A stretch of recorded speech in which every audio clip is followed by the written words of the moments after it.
igen. Nu har det gått 9 veckor sedan vi satte potatisfröna. Så här ser det ut nu. Jag har haft lite sorgmygg. Har inte påverkat så jättemycket. Men det är 4 av fröna som jag satte, eller frösorterna jag satte, som inte har grott. Det är Early Puritan och Ulster Chieftain som har grott. Och jag pratade med han jag fick fröna av och han har haft ungefär samma resultat. Så förmodligen så har de fröna inte varit riktigt mogna när han har skördat dem. Nu när det har gått 9 veckor så kan man se det jag talade om innan, att grobarheten är väldigt ojämn på potatis. För den här lilla knattelatten där, den har kommit alldeles nu det sista. Den är inte mer än någon vecka. Medan de här lite större här grodde först. Man ser också att blastutvecklingen i olika sorter blir väldigt olika. För de här stora bladen här, de grodde ungefär samtidigt. Och det är ju samma jord och samma förutsättningar för övrigt. Så det jag ska göra nu, det är att jag ska ta de här lite större plantorna och sätta i påsar så här. Jag brukar inte odla fröplantor på friland, även om man naturligtvis kan göra det. Men de är lite mer skyddade från sniglar och annat när de står i en påse. Där är Emmaljunga tomatjord.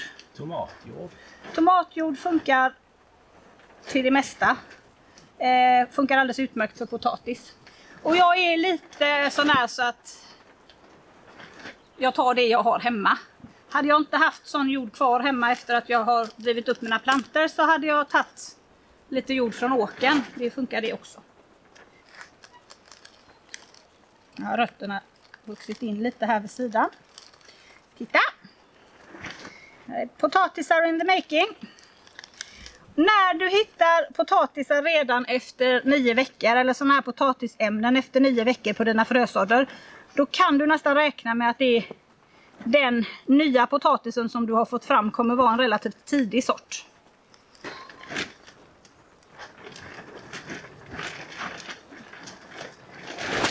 Så har vi en planta där. Och sen har vi... Nu kan vi redan se här att det är lite variation. För de här 2 vita, de trillade från den plantan. Och här ser ni, här kommer en alldeles röd. Eller åtminstone väldigt rosaröd.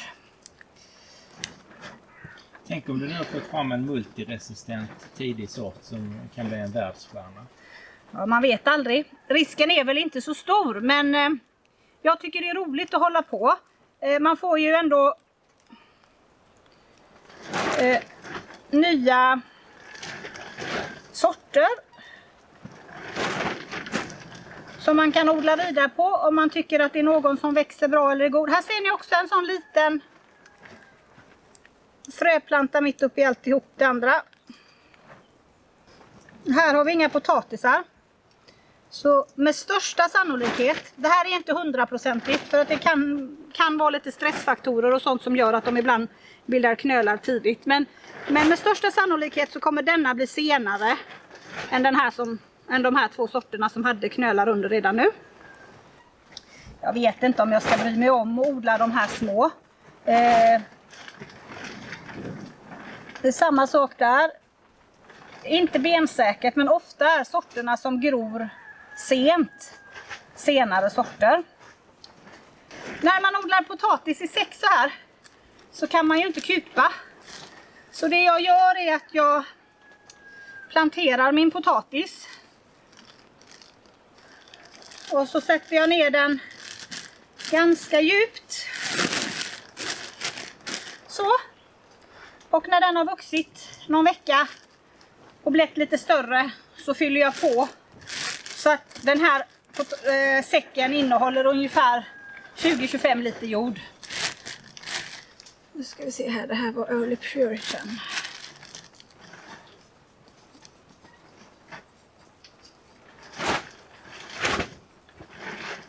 Och så kan jag liksom bara rulla upp kanterna så här när jag ska fylla på mer. Ja, det är ganska blåsigt här nere i Skåne, så när jag sätter ut de här små plantorna så låter jag ofta påsen vara lite uppe så här runt, för då blir det en liten skyddad miljö där inne för potatisarna. Nu ska jag hämta några säckar till och så ska vi plantera några till.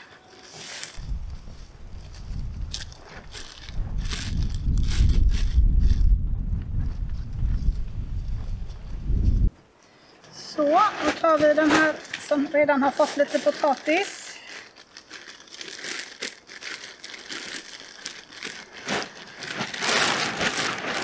Sätter vi ner den.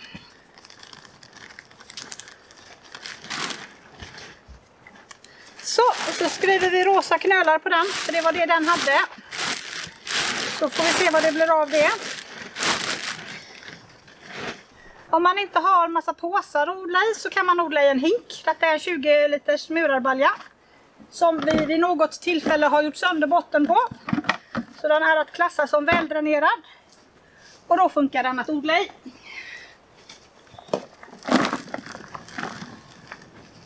Fyller jag den ungefär hälften med jord. Så att jag kan kupa genom att fylla på mer jord när plantan har etablerat sig.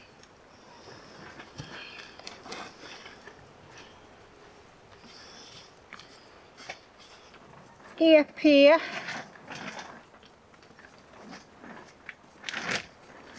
Ingen knöl.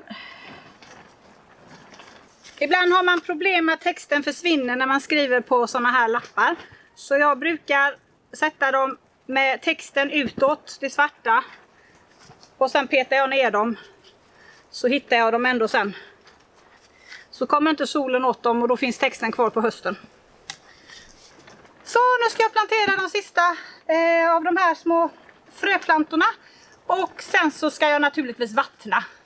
Men jag vattnar efter jag har burit ut dem, för då är det inte så tungt att bära. Man får bli lite bekväm. Och sen så får vi se vad det blir av det. De får stå här utanför växthuset och ta sig. Om ett par veckor så fyller jag på jord så att säckarna och hinkarna blir lite större. Så får vi se vad det blir framåt hösten. Det blir kanske en film om det också. Vi får se. Hej då!